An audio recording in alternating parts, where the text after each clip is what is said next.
जुलाई है और आज का दिन बहुत खास है। आज कारगिल विजय दिवस है। 21 साल पहले आज के ही दिन कारगिल के युद्ध में हमारी सेना ने भारत की जीत का झंडा फहराया था। साथियों, कारगिल का युद्ध जिन परिस्थितियों में हुआ था वो भारत कभी नहीं भूल सकता। पाकिस्तान ने बड़े बड़े मंसूबे पालकर भारत की भूमि हथियाने और अपने यहाँ चल रहे आंतरिक कलह से ध्यान भटकाने को लेकर दुस्साहस किया था। भारत तब पाकिस्तान से अच्छे संबंधों के लिए प्रयासरत था, लेकिन कहा जाता है ना, बैरू अकारन सब काहू सौ, जो कर हित अनहित ताहू सौ। यानी दुष्ट का स्वभाव ही होता है हर किसी से बिना वजह दुश्मनी करना। ऐसे स्वभाव के लोग जो हित करता है उसका भी नुकसान ही सोचते हैं।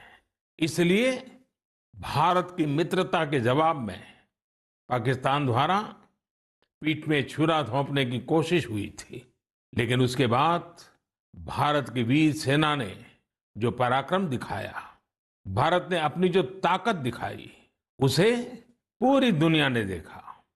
आप कल्पना कर सकते हैं, ऊंचे पहाड़ों पर बैठा हुआ दुश्मन और नीचे से लड़ रही हमारी सेनाएं, हमारे वीर जवान।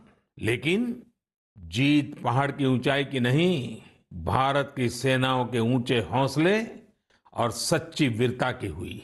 साथियों, उस समय मुझे भी करगिल जाने और हमारे जवानों की वीरता के दर्शन का सौभाग्य मिला। वो दिन मेरे जीवन के सबसे अनमोल क्षणों में से एक है।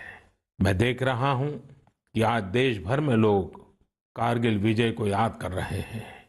सोशल मीडिया पर एक हैशटैग करेज इन करगिल के साथ लोग अपने वीरों को नमन कर रहे हैं। जो शहीद हुए हैं उन्हें श्रद्धांजलि दे रहे हैं। मैं आज सभी देशवासियों की तरफ से हमारे इन वीर जवानों के साथ साथ उन वीर माताओं को भी नमन करता हूं जिन्होंने मां भारती के सच्चे सपूतों को जन्म दिया।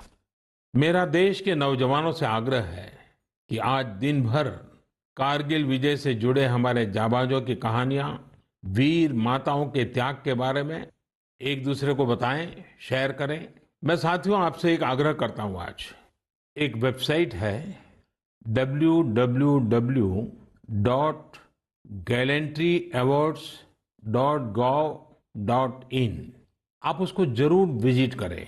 वहां आपको हमारे वीर पराक्रमी योद्धाओं के बारे में, उनके पराक्रम के बारे में बहुत सारी जानकारियां प्राप्त होगी। और वो जानकारियां जब आप अपने साथियों के साथ चर्चा करेंगे, उनके लिए भी प्रेरणा का कारण बनेगी। आप जरूर इस वेबसाइट को विजिट कीजिए और मैं तो कहूंगा बार बार कीजिए। साथियों, कारगिल युद्ध के समय अटल जी ने लाल किले से जो कहा था वो आज भी हम सभी के लिए बहुत प्रासंगिक है। अटल जी ने तब देश को गांधी जी के एक मंत्र की याद दिलाई थी। महात्मा गांधी का मंत्र था कि यदि किसी को कभी कोई दुविधा हो कि उसे क्या करना क्या न करना, तो उसे भारत के सबसे गरीब और असहाय व्यक्ति के बारे में सोचना चाहिए। उसे ये सोचना चाहिए कि जो वो करने जा रहा है उससे उस व्यक्ति की भलाई होगी या नहीं होगी। गांधी जी के इस विचार से आगे बढ़कर अटल जी ने कहा था कि करगिल युद्ध ने हमें एक दूसरा मंत्र दिया है।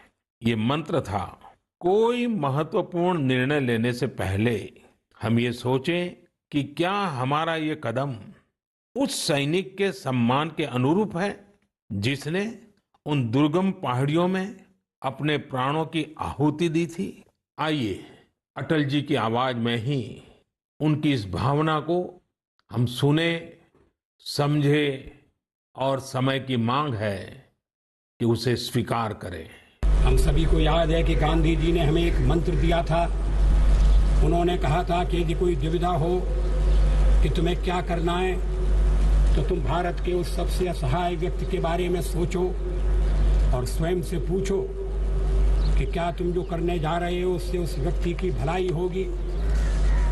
कारगिल ने हमें दूसरा मंत्र दिया है, कोई महत्वपूर्ण निर्णय लेने से पहले हम ये सोचें कि क्या हमारा ये कदम उस सैनिक के सम्मान के अनुरूप है जिसने उन दुर्गम पहाड़